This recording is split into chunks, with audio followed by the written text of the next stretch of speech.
let me first of all welcome you. Thank you very much for attending this third Learn to Lead conference.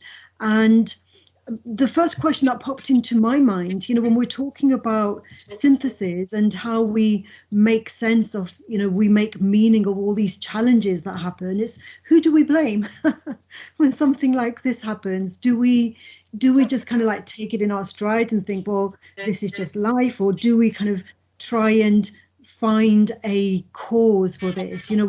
What was the cause?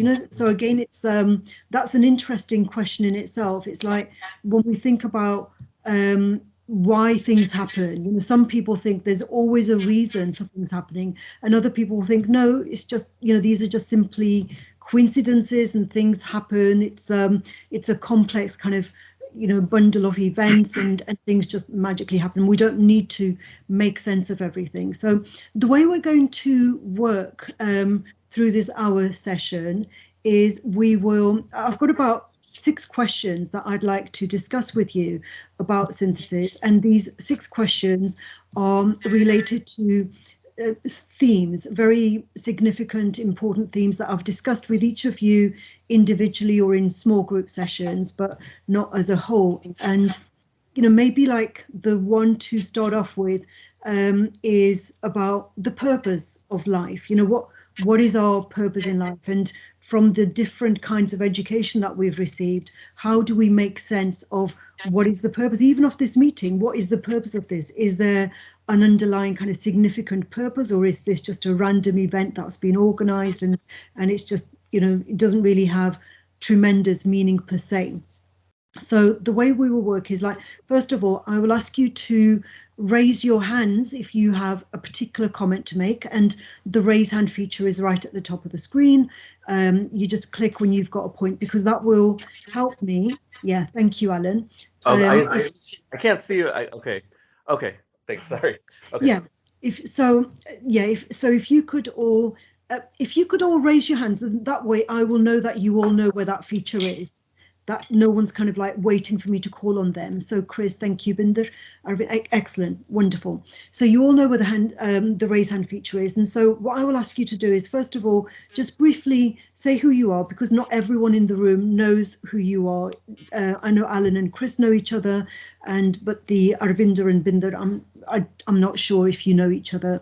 Yeah, so just briefly introduce yourself, a sentence or two, and then tell me what your response is in terms of our, the different ideologies that we have that have an impact or that have influenced the way we think about these things. And the purpose here is like not to talk about the contrast between the two ideologies or more than two ideologies. It's not about, well, this one is more important than that one. It's about how do we bridge the gap. That's the focus, the synthesis. The whole is greater than the sum of its parts. It's about bridging the gaps between the various ideologies that have an impact on our behavior. So if you could raise your hand, the first question is about the concept of the purpose of life. In Sikhi, I know that in Sikhi, like, we have this concept of oneness, ek onkar, and it would seem as though the most significant or the most profound purpose in life is to merge with this oneness, and bliss is about this mergence with the absolute truth. And whereas in the Western education that we've received, very much the focus is on achieving our individual potential. How can we educate ourselves so that we are achieving like the maximum amount of happiness and success at the individual, how do we untap our potentials? And so these are the two ways that we've been educated, and there might be more than 2 ways. I'm not just saying that there are only 2 ways, but how do we merge these concepts so that our life is not either or, it's both and. So who would like to comment on that? It's like how and again, we're just talking about our own lived experiences. So in your own personal, professional life, how have you made sense of this, striving to be one and being interconnected, and at the same time striving to achieve your individual potential? Who would like to make a start on that? So if you could just start by just briefly saying who you are and then saying what your response is to that. Go ahead, Chris. Hi, hello everyone, good morning. I'm Chris. I'm retired now, but I've been active in my local community for quite a long time. So I have some notions of community and following some kind of a belief structure. I'm very keen on a poet called Gerard Manley Hopkins. He's a late Victorian poet, and he had a philosophy of life about uniqueness, that we're all unique. And he was very much taken up with the particularity of things. And he conceived of this idea that everything has what he called an inscape. And he would, for instance, stare at a tree for a long time and getting it to release its inscape. In other words, he was trying to perceive what was unique about this tree. And I've been thinking about this because I think there is an underlying notion that we're all unique. And yet if we're all unique, then it seems to say that we cannot synthesize or be one with all these unique identities. And there is a philosophy behind this called nominalism. But I think that if we want to merge in any way or synthesize, then there has to be a trade-off. Like, for instance, in the European Common Market or the European Union, to have freedom of movement, each state has to pool its sovereignty and agree that there won't be any boundaries or any state lines. And if there's going to be freedom of movement, also freedom of goods, so there's got to be a customs union, so there won't be any tariff barriers, and that so that things will go. So, but that means that everybody has to give up something in order to achieve the greater good. So that's my take on this particular idea of synthesis and moving forward. That the individual has to subsume themselves for a greater power of the collective. Mm-hmm. Okay, great. Thank you, Chris. Alan?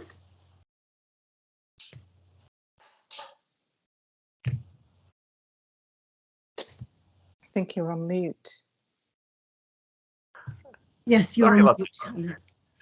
I forgot. Okay. Good morning. Good morning. My name is Alan Yu, and I am currently authoring a book on love and leadership. Previously, I have taught at Singapore Management University, and I am based out of Singapore.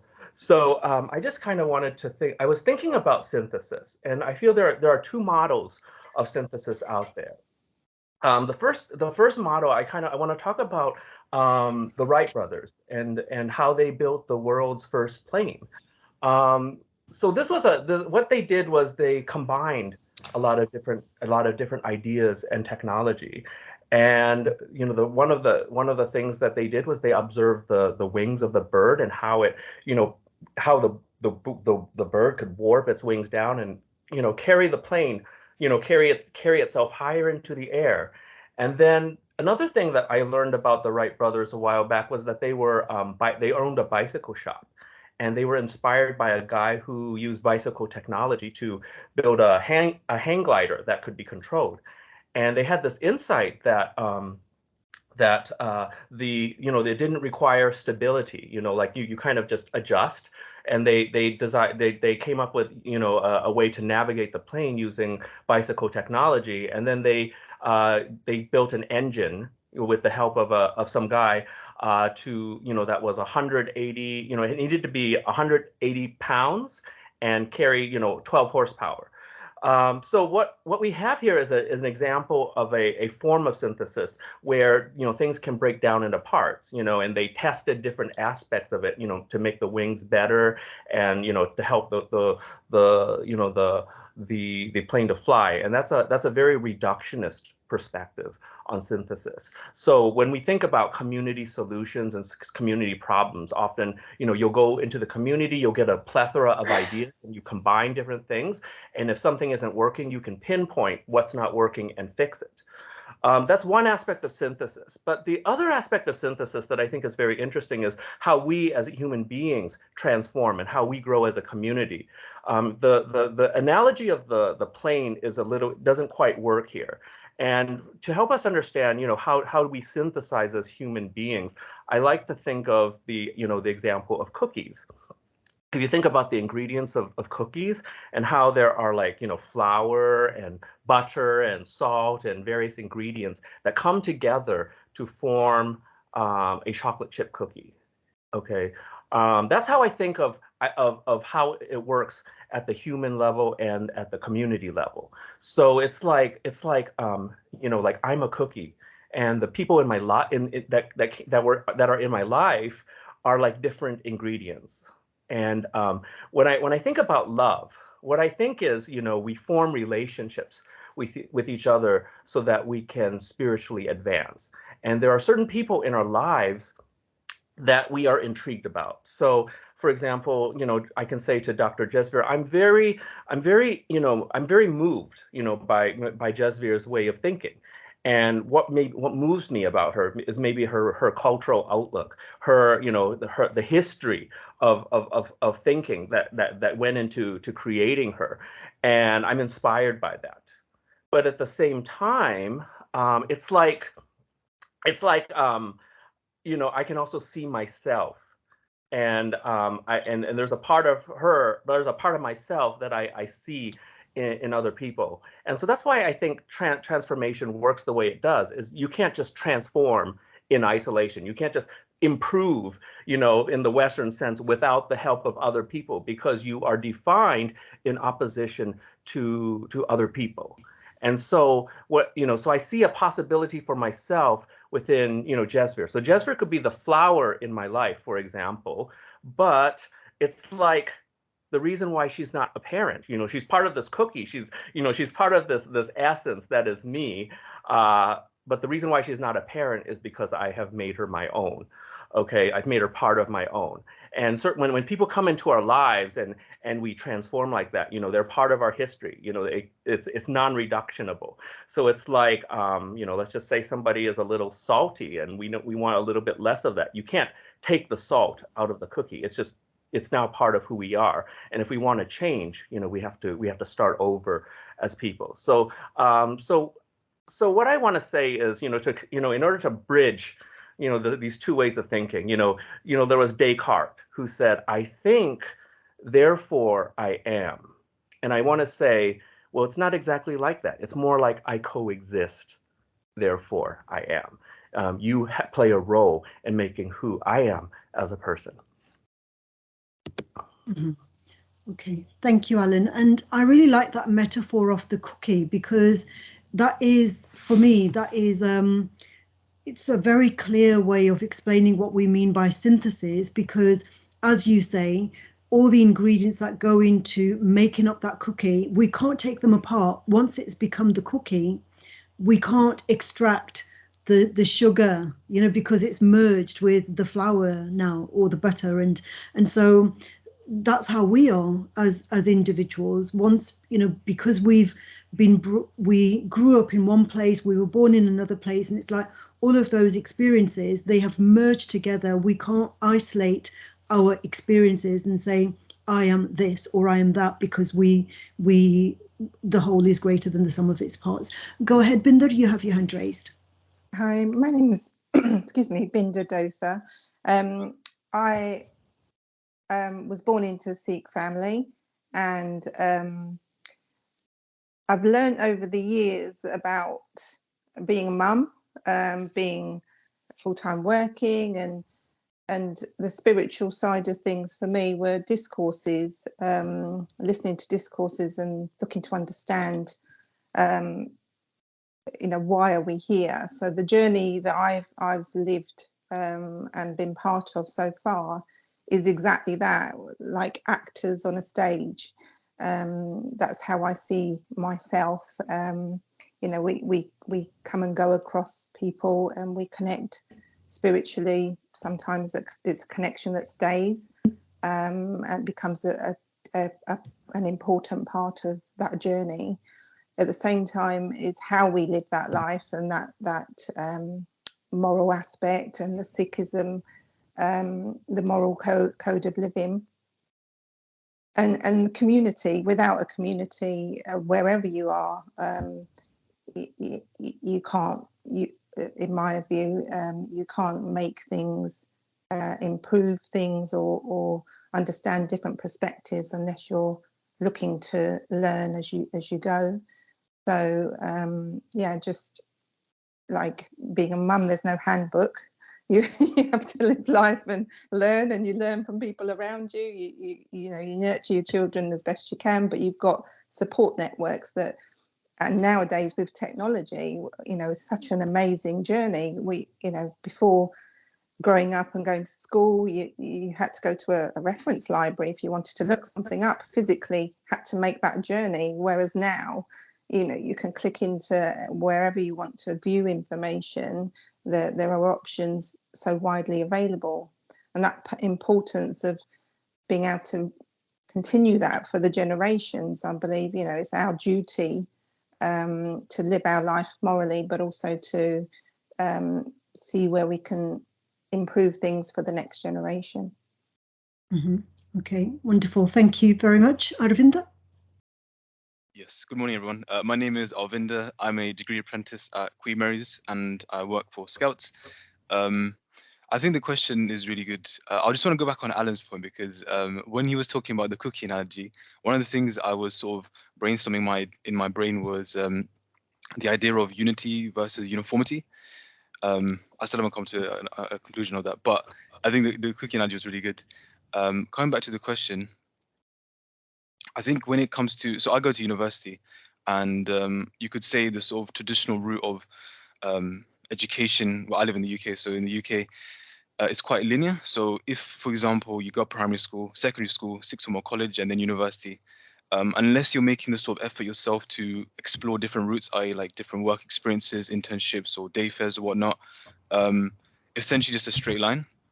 But whereas in terms of Sikhi, because I came into Sikhi about 3 years ago, so quite recently, it's kind of, there hasn't been any sort of standardized way of learning Sikhi, so I've just kind of been free for all in a sense. So I've been on YouTube, I've been on SoundCloud, listening to podcasts, I've been reading books, engaging in discourse as well.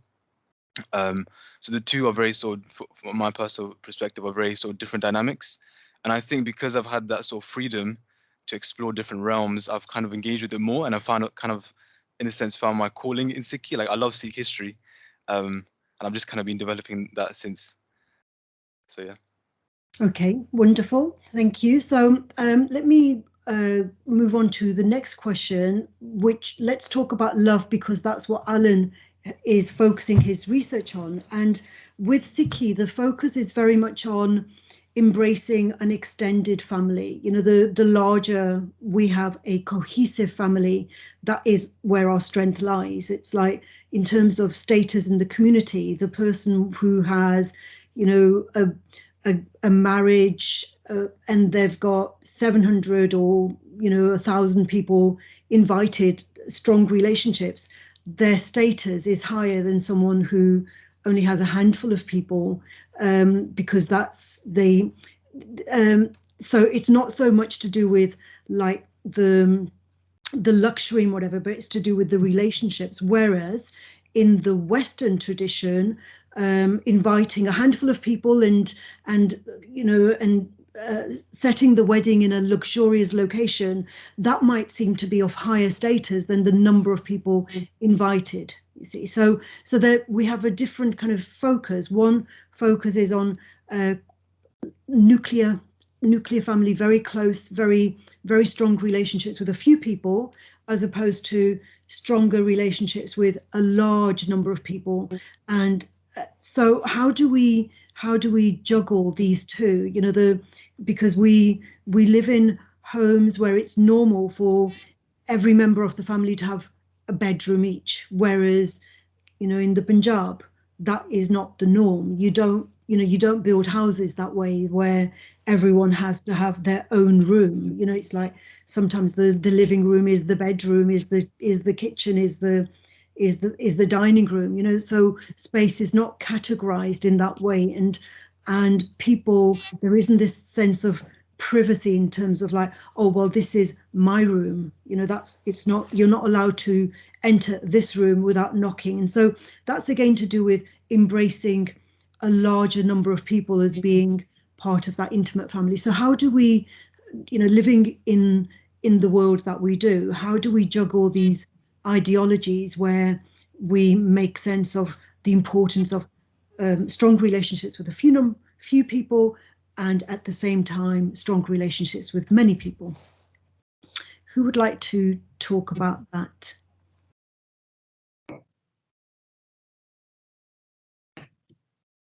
Chris? Go ahead, Chris. From a Western point of view, and the privatization of the individual, and as you've pointed out, all the cultural support that gets through the design of houses and the design of cities, I think it's essential, if we're going to talk about purpose in life, that as an individual you work out what your calling is, what it is you want to achieve in your life. In terms of a mission, rather than in terms of accumulating personal wealth or personal status. I think everybody should be, and I'm putting a note into this, but they should have some awareness of what their social role is and how they're going to improve society. But on top of that, they then have to work out the we.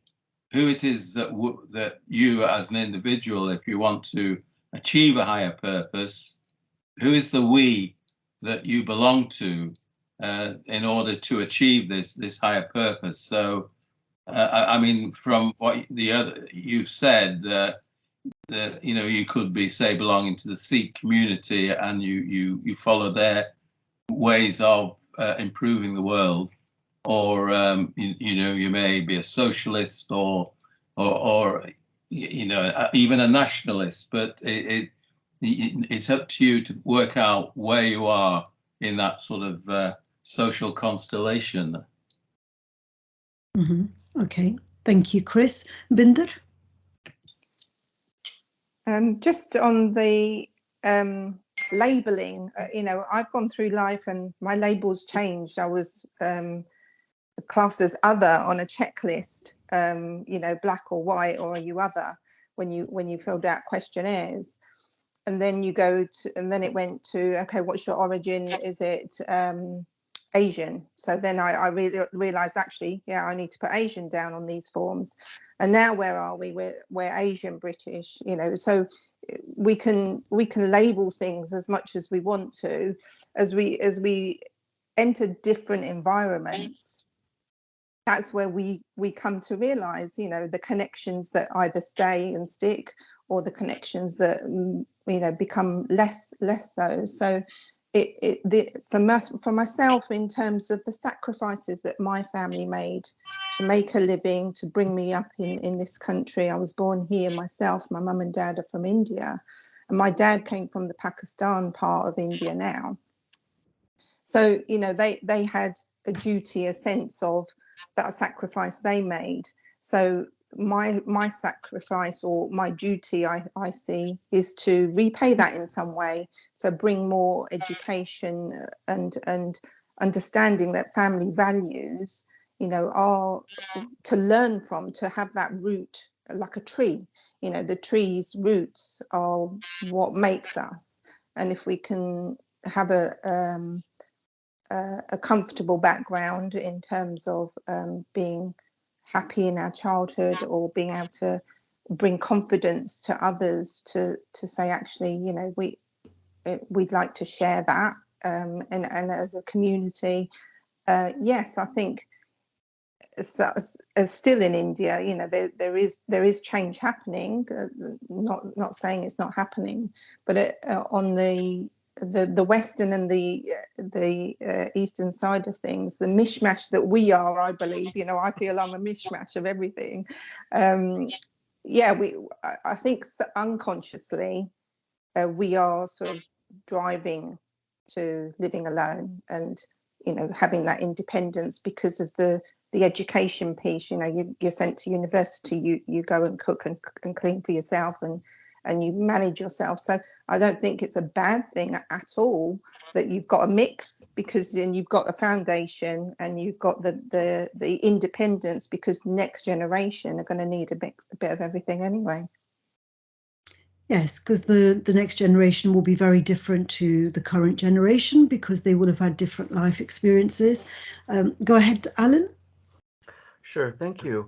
Yeah, I was just thinking about the nuclear family, and it's actually a relatively recent phenomenon. It's not something that has been quite a long, it's only been fairly recent in history where we have gone from extended families to the nuclear family in Western culture and civilization. And there have been research that has been done by sociologists and anthropologists, and generally they don't feel it is a very good thing because it breaks down the bonds. You're breaking down your network, and all of a sudden, instead of 10 or 11 people sharing a household, you now have 3 or 4, and it puts tremendous pressure on 1 or 2 individuals to do a lot of the work.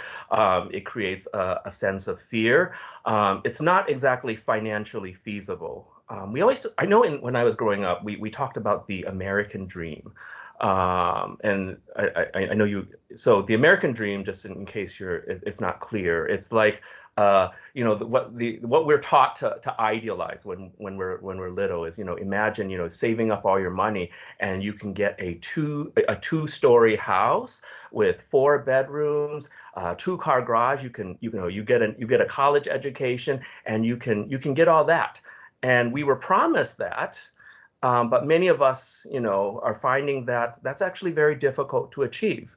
My mother and father they both had to work to support, the house that I grew up in. And for me, that's not even an option, given the economic stability of the world, and everything that we are going through, and how prices of housing have gone up, and our wages are for the most part stagnant.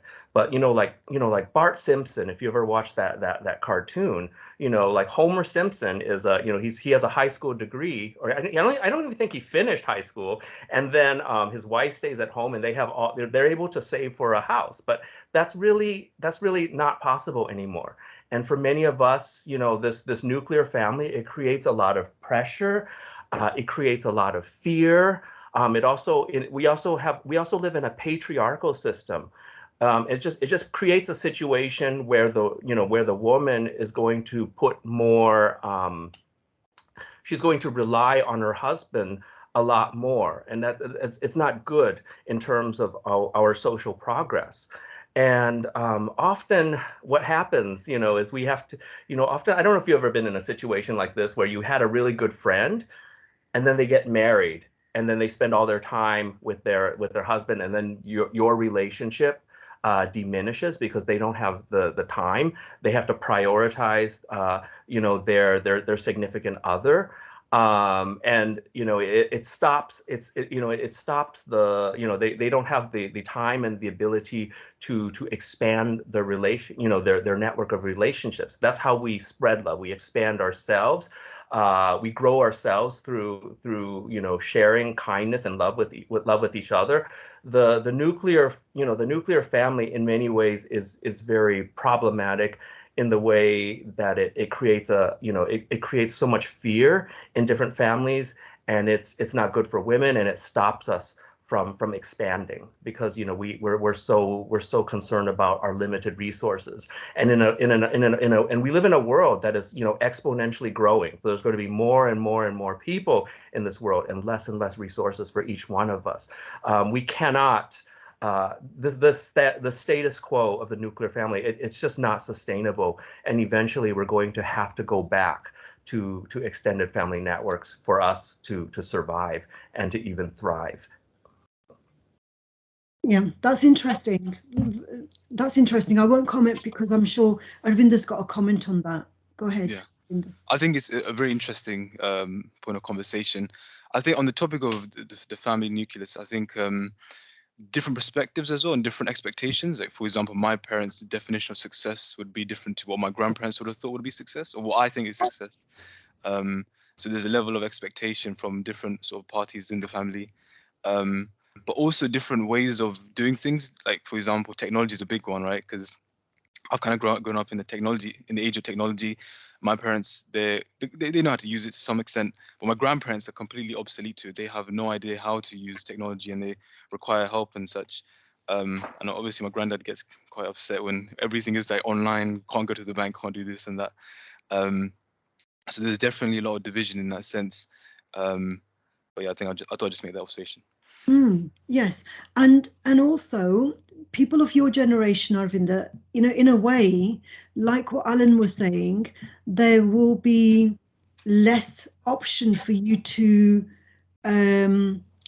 be independent compared with people of my generation, because everything is just so much more expensive, and so there's more of a pressure to stay with your parents rather than move into your own house, because it's just, you know, it's not financially viable as it was, you know, say 30 years ago. It was more financially viable for young people to aspire to have their own home, whereas now I think people will have to start to get on with each other more so that they can live in an extended family, just because the economic situation won't allow them that independence to go and live on their own.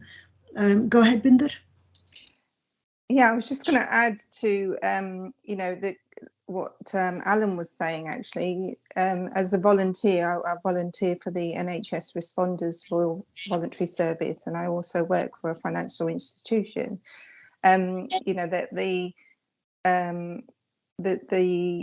gap between getting on a property ladder is vast. Yeah, no doubt about that. That's in the UK and obviously globally. Is there still that hunger to be that step in life, you know, get a job, get stability in terms of property, and then move on in your career and have a family? Is that now? And I question that, because I don't think it is in the generations that are following. I think it's less material, to be honest. There's not a strive for, I need to own a car by a certain age, I need to be able to do these materialistic things. I think, like Arvinder was saying, because there's so much available online, and you can learn and you can grow yourself and connect with something that might work for you, something that doesn't work for you.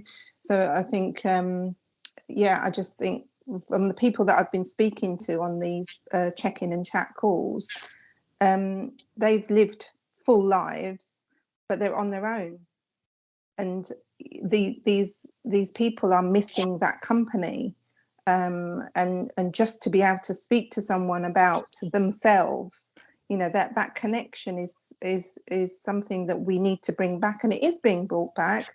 You know, I think we're learning as a country that if we take the children that are eager to soak up as much information and take them to the care homes and take them to the environments where they can interact with other generations that are maybe not part of their remit locally, you know, where they live or in schools. So I think we are going back that way, but there needs to be more of that within communities. Mm-hmm. Okay, great. So let me move on to the next question about education then. So there is a focus in education about aspiring for truth and wisdom. And when we think about truth, we can think about subjective truth.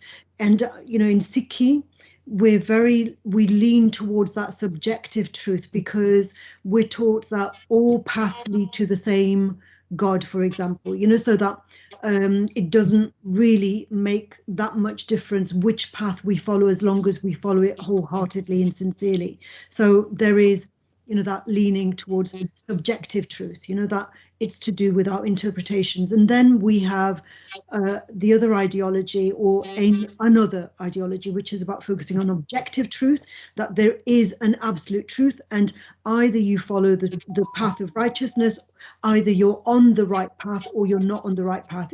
There is no concept of that all paths lead to the same destination. So how do we, so without kind of falling into the trap of like, well, subjective truth is obviously better than objective truth. It's like, it's not that one is better than the other. How do we make sense and bridge, build the bridge between both objectivity and also subjectivity? So who would like to start with a comment on that? Like, what is this relationship between objectivity and subjectivity, and how can we synthesize the two without being biased towards one path as opposed to the other?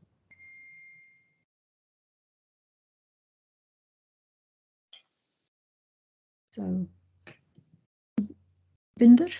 Oh, sorry, Chris. Well, as traditionally in in religion, you have two poles. One is what you might call transcendence, and the other is immanence.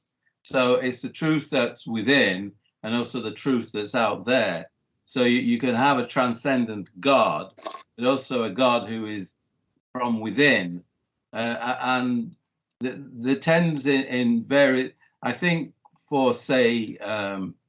The Islam faith, that's more of a transcendent God, whereas with the Hindu faith, it's more of an immanent God.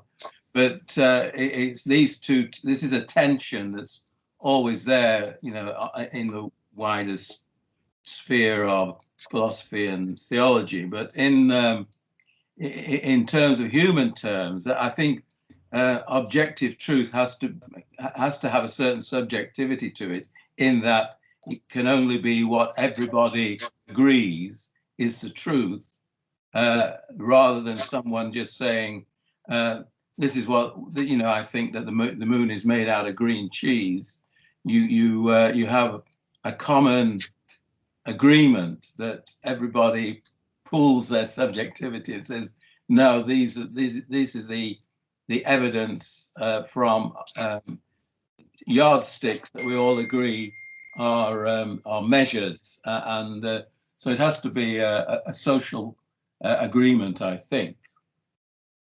Mm-hmm. Okay, what do the rest of you think?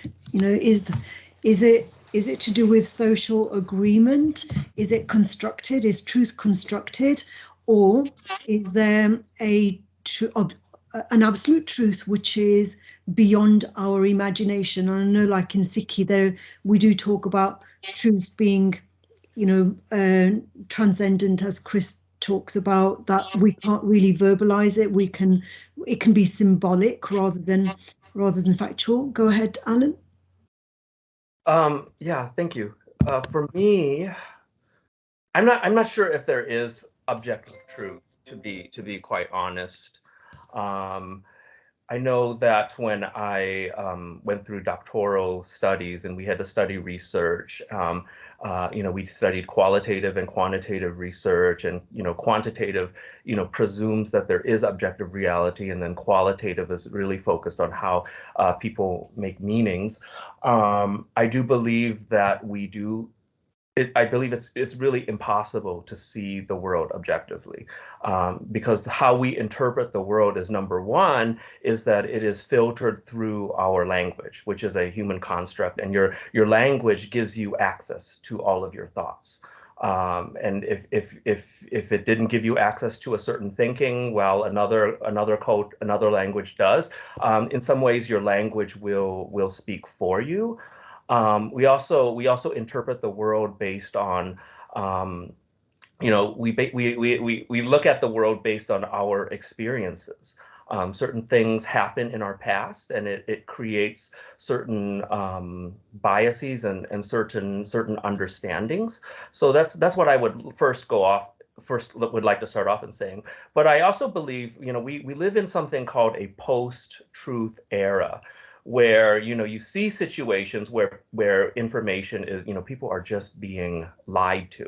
You know, like just like when you look at, you know, elections in places like the United States or Russia, and you know, you can't even talk about, you can't even say there's a war going on, otherwise you'll go to jail for 15 years. And people just say whatever that they want to say in order to win people over, and then people buy into this information because they have confirmation bias. They are looking for things to confirm their prejudices or their beliefs, or because they don't want to do the real work, and they need some sort of information that justifies, you know, them doing nothing, that sort of thing. So so you know, there is information out there, but it's like it's being abused in many ways, and in many ways information is being constructed in a way that is very divisive and very polarizing in society. Um, it's working against the the aims of spreading love and community, and trying to, you know, learn from each other, and, you know, discover our collective wisdom so we could move in a certain direction. Information is supposed to do that, but it's actually not. It's actually dividing us. I suppose that's a good example that you use when we talk about, you know, the war, and some people saying, well, there is no war, it's a special operation, and other people will say, no, it's not a special operation, it's an invasion. So, you know, so that's an example of subjective truth. It depends on what your values and your priorities and your biases are. You will use language differently to describe the same event. And the objective truth would be, well, you know, this thing happened. I'm speaking into a microphone. You know, that is arguably an objective truth. I can see it. We can all see it. We can all agree on the color of it, although some of us may think it's gray, and others may think, well, no, that's not gray, that's silver. So even with the things that we say, well, you know, this is definitely red. No, it's not red. It's mauve, or, you know, something that there can be nuanced versions of what we consider to be even objective truth. So that's a good example. Sarabjit Singh, welcome to the call. I'm very sorry about having to skip over to this. We're talking about subjective and objective truth at the moment, and I will just wait for you to raise your hand when you have a comment, and then I will call on you. But let me ask you another question now. So the next question is about destiny. So spiritual design, you know, with some of our ideological concepts and beliefs, there is this belief on, like, well, everything is predetermined. It's kismet. It's you know, our behavior, the gifts that we receive in life, you know, the lucky coincidences, they come to us because of our previous good good actions. Perhaps, you know, it's part of our kismet. And if a misfortune happens, for example, today, you know, I log on and I can't access Zoom, you know, is that to do with something physical that I've done wrong, or is it just a coincidence that happens? You know, when things don't always go to plan, is it coincidental, or is there a meaning to it? You know, there's one person who's not on this call. Is it because they were not meant to be on this call? Or is that just kind of like trying to create meaning when there isn't a meaning? You know, so that's one kind of way that we can look at our ideologies. Like, is everything predetermined, or is everything free will? Is it all to do with choices? You know, is there something that happened that resulted in that kind of misfortune, whatever, that was related to the decisions we made? Simply as that. So how do we merge this, Binder? Go ahead. So from my point of view, you know, I just accept. So if something becomes a barrier, I just think, okay, so what can I do to challenge that, or to make that work for the right reasons? Growing up, I've just thought, actually, if you try and accommodate people as best as you can, no one's perfect, But if you look to understand and seek to understand that a perspective or behaviour, maybe you can help. Maybe they're reaching out for help without actually asking that question. And at the same time, you know, that being an actor on the stage of my lifetime, there's always going to be people that you come across that you don't necessarily agree with how they're behaving or how they're reacting to something. So as long as I feel that I can keep my roots to a value that I can sleep at night, I feel content in that I'm still trying to reach that level of oneness internally, which I think was mentioned about being the external and the internal. So having, but your environment around you definitely impacts how we behave. So if we can spread that in terms of through our networks to say, actually, this might be an option for you, or just doing that and people seeing you and the way you're behaving becomes almost a role model in itself. Yeah, and this concept of flexibility and going with the flow, they are seen to be admirable traits in many circumstances. And then in other contexts, you know, it's not about going with the flow, because there are some things that you feel you need to take a stand on. And it's like, no, it needs to be very much like this, not like that. You know, so Sarabjit Singh Ji, please introduce yourself and tell us your comments on this subject that Binder I'm Sarabjit. I'm in Mohali, Punjab, and actually I deal with various subjects related to the way people should be behaving in the post-COVID-19 situation. Everything has changed totally, and you have to be totally innovative, and you have to make the right choices. And if you make the right choices, artificial intelligence and digitization can get you anywhere. Okay. Now, everything depends on actually choices. We have no alternative but to make a choice. Even when you say, I don't know, and you don't make a choice, that itself is a choice. Now, how do you take the right choice? You know, as Nelson Mandela said, that, he learned how to make a choice based on the meetings he attended with his father. His father was a chief, in his tribe. But they would sit in a circle, and he noticed that his father was always the last to speak. He would let everybody speak and listen very intently, And one thing Nelson Mandela says is that his father never shook his head. He never said no or yes or, be cynical. He would be listening intently without expression. And then when he spoke last, without criticizing any opinion, because there are no right or wrong, he would put his point forward. And everybody ultimately agreed with his point. So it's making choices is all about listening intently and, being the last to speak. And in reality also, I've seen that people in, any walk of life, there could be chief executives, there could be people who have reached right to the top. They only listen and make very few comments. This includes even people like Elon Musk. People think that Elon Musk must be talking a lot. He's joking around, but when he's in a meeting, he doesn't speak.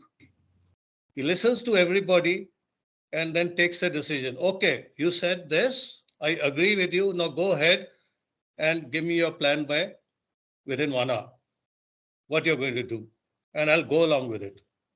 He empowers him also, People who listen empower others. And people like Nelson Mandela, leaders like them, like him, are very, very rare.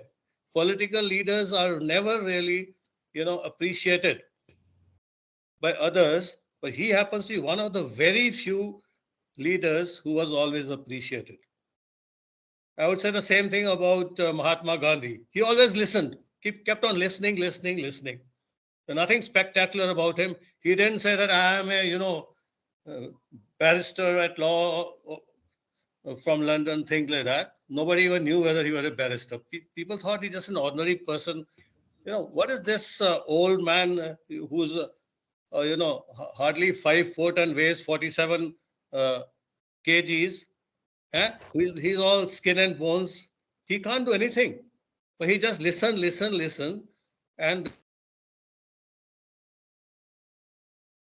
Well, Gandhi is a very good example, Sarojit Singh Ji. Gandhi is a very good example of somebody who integrated and synthesized different ideologies, because on one hand, he was a devout Hindu. He believed in spiritual design. He believed in Kismet and Karma.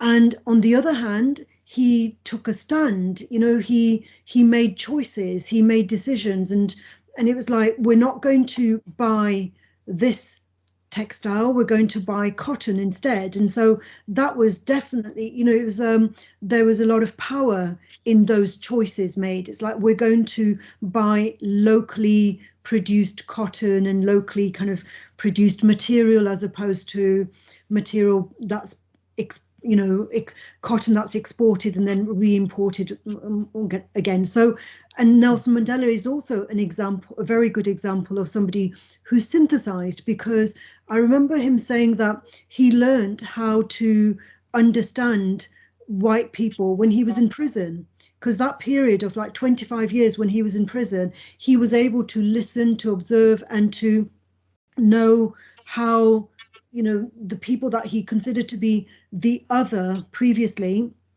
became his own, so that when he came out of prison, he was able to understand not only his own point of view, he could understand the other point of view, and he created these policies for there to be synthesis and the reconciliation programs, etc. Alan, go ahead, please. Yeah. So I spent a great deal of about 3 or 4 years of my life living in Bali, Indonesia, which is a different Hindu society from India, but it taught me a lot of different things, and karma is something that is I'm not sure how strong it is in India, but it is a very pervasive way of thinking. It does inform the mental frameworks of the Balinese and the people that live on that particular island.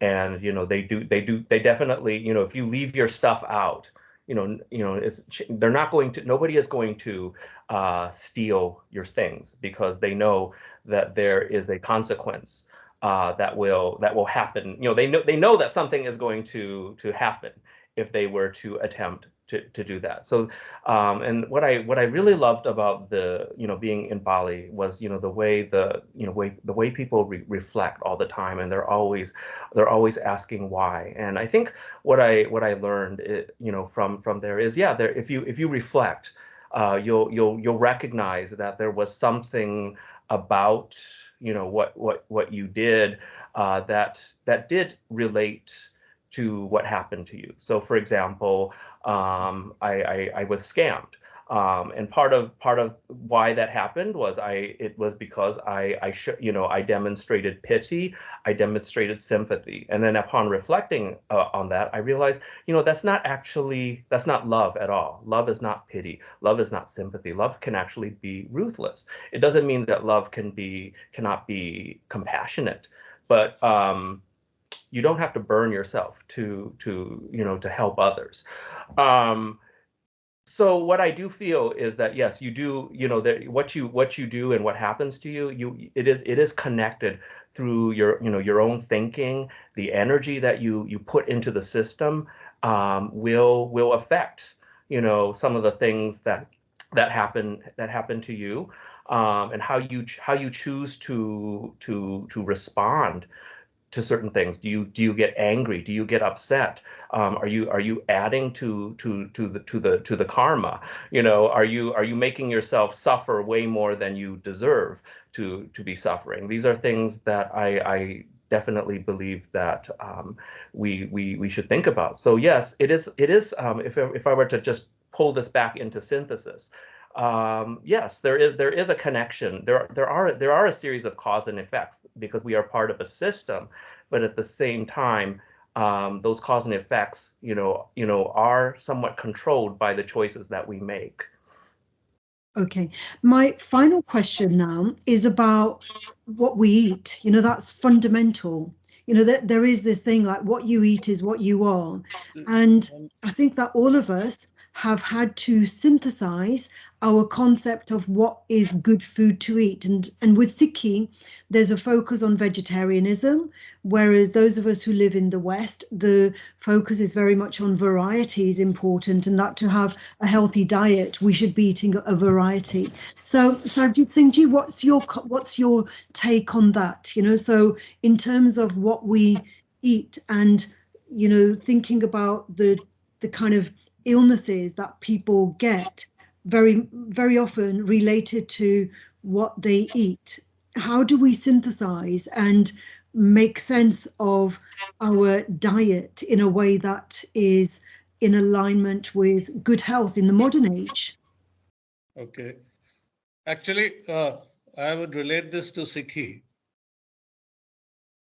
In Sikhism, Sikhs have never been prevented from being non-vegetarian. And most Sikhs I know are non-vegetarian. Now, but in our langars, we serve vegetarian food. You know, Guru Nanak Dev Ji, he had a very high sense of empathy, real empathy and love for the people he wanted to serve. These are the oppressed, non-Brahmin classes. And he, he said that the only way for everybody to appreciate how they are and what they do, we should sit with them and eat the food that they eat on a daily basis. Now, these people can't afford, non-veg food. They eat simple dal, lentils, as you call it, and, maybe chapati. That's it. So, Guru Angad Dev Ji took this forward and formalized this system. He was, like an ideal Guru Chela. Whatever Guru Nanak said, it was created into a system by two people. One is Guru Angad Dev Ji, and next by the third Guru, Guru Amar Das Ji. So Guru Angad Dev Ji said that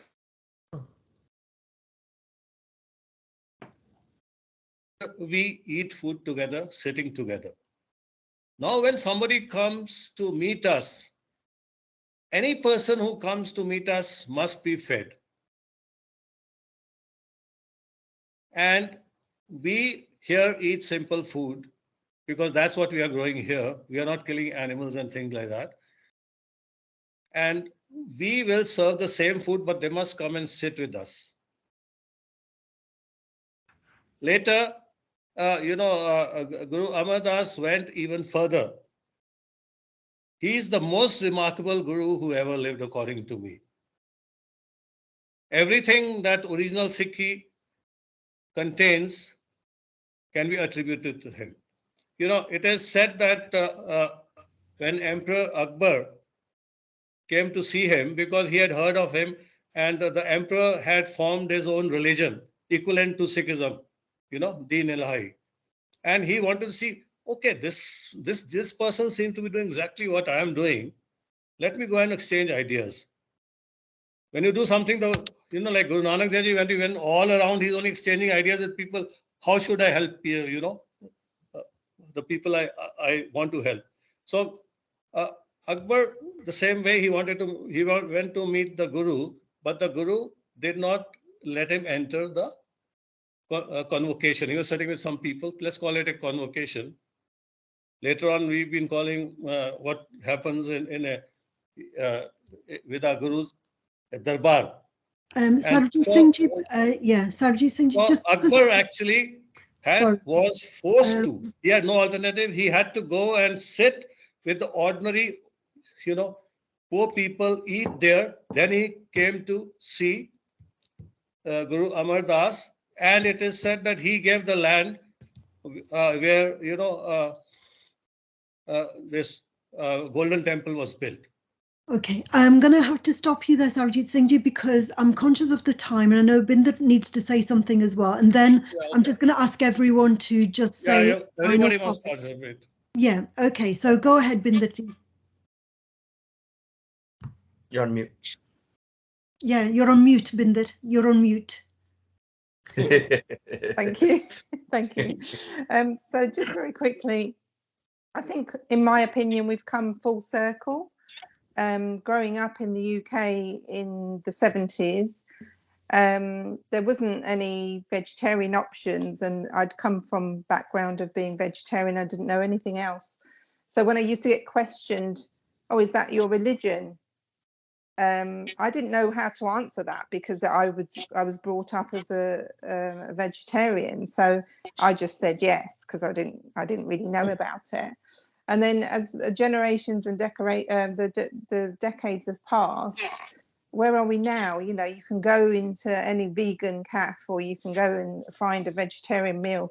You haven't got to read a label to see if that chocolate bar has got meat or products of byproducts of gelatin, etc.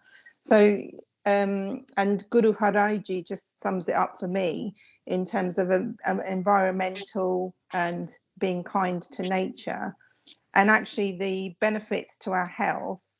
As a borderline diabetic myself, I know that I have to change what I eat to maintain physical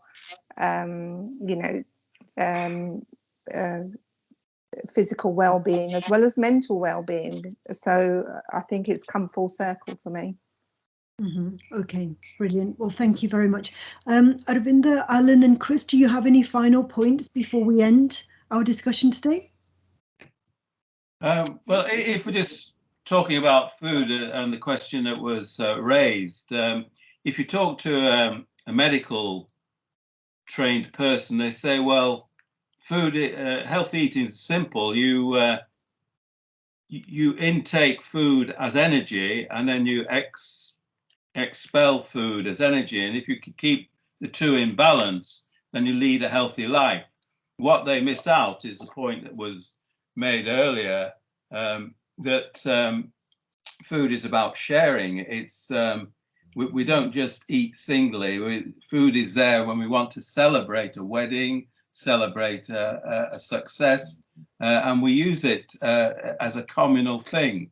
So I think at the heart of this debate is the fact that we shouldn't be eating in such a way that we're depriving others of food, which we do when we take over large tracts of land to feed cattle and not grow the food on that land that could be distributed round to the people who lack food. And so I think, just to wrap it up, moving forward into the 21st century, I think this question of food is going to be central to the way that the world moves forward in the future as a successful entity. Okay, wonderful. Thank you. Arminda, final point then. Yeah, so just a quick one. I'm going to add to Chris's point about the long-term implications of food. I think looking back at it, I spent a lot of time with my grandparents. We always talk about like what they used to do when they were kids and stuff in the village in India and Punjab. To me, what strikes me the most is the diet and how simple it was, but how effective it was as well, considering they were farmers, they were doing laborious work constantly 24 hours a day. But the diet worked, and it was simple. It was just like lentils, oats, roti, like chapatis. But yeah, that's kind of the observation I want to make. And obviously coming into the Western world, how our diets have kind of shifted from the food I mentioned to like nowadays we maybe have like burgers and chips and whatnot. Yeah, okay, brilliant. And final point then, Sarabjit Singh Ji, since you only entered, I think it's meaningful to end with your comments, Sarabjit Singh Ji. Go ahead. See, actually, it has been found that to grow, cows and sheep and even chicken, huge amount of energy is required, which is creating global warming. So already people are making substitutes, many startups, and the burgers they make, they taste exactly like chicken burger or, beef burger, but they're purely made of vegetarian stuff, maybe even algae, things like that. And ultimately, we may be eating a lot of algae and other things like that. And our whole food habits have to change. Otherwise, the environment is totally going to go to the dogs. Al Gore keeps on promoting this, if you see all his videos. And if we simply stop eating meat, the whole world's environmental position will change. That's Yes. my last. That's right. Yeah. Okay. That's a very good point. Yes, that it is known. I suppose that's what's leading to so much veganism, that energy is being lost at a devastating rate. And so veganism is a political and environmental movement, as opposed to, in addition to the health benefits of veganism. Okay, well, thank you, everyone. Thank you very much for this very stimulating conversation. I've really enjoyed my discussion with you, and I look forward to the next one. Bye for now.